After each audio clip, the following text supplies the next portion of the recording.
पति पत्नी का सच्चा प्यार। एक आदमी ने एक बहुत ही खूबसूरत लड़की से शादी की। शादी के बाद दोनों की जिंदगी बहुत प्यार से गुजर रही थी। वह उसे बहुत चाहता था और उसकी खूबसूरती की हमेशा तारीफ किया करता था। लेकिन कुछ महीनों के बाद लड़की चर्म रोग से ग्रसित हो गई और धीरे धीरे उसकी खूबसूरती जाने लगी। खुद को इस तरह देख उसके मन में डर समाने लगा कि यदि वह बदसूरत हो गई तो उसका पति उससे नफरत करने लगेगा और वह उसकी नफरत बर्दाश्त नहीं कर पाएगी।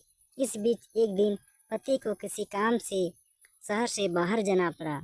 काम खत्म कर जब वह घर वापस लौट रहा था, उसका हो गया।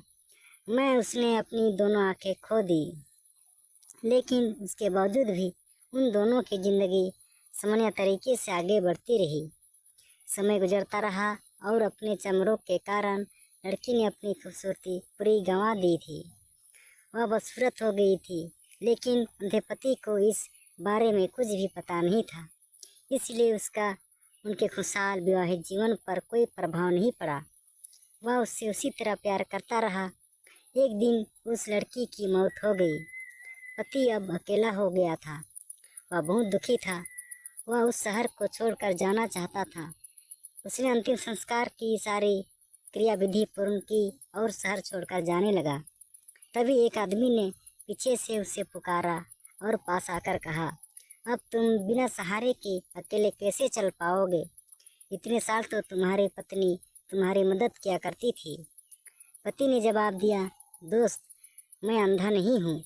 मैं बस अंधा होने का नाटक कर रहा था, क्योंकि यदि मेरी पत्नी को पता चल जाता कि मैं उसकी बदसूरती देख सकता हूँ तो यह उसे उसके रोग से ज़्यादा दर्द देता।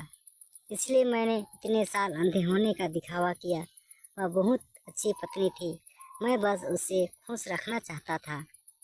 खुश रखने के लिए हमें भी एक दूसरे की कमियों के प्रति आंखें बंद कर लेनी चाहिए और उन कमियों को नज़रअंदाज कर देना चाहिए। हेलो दोस्तों, ये कहानी कैसी लगी कमेंट करके ज़रूर बताएं और शेयर करें और चैनल को सब्सक्राइब ज़रूर करें।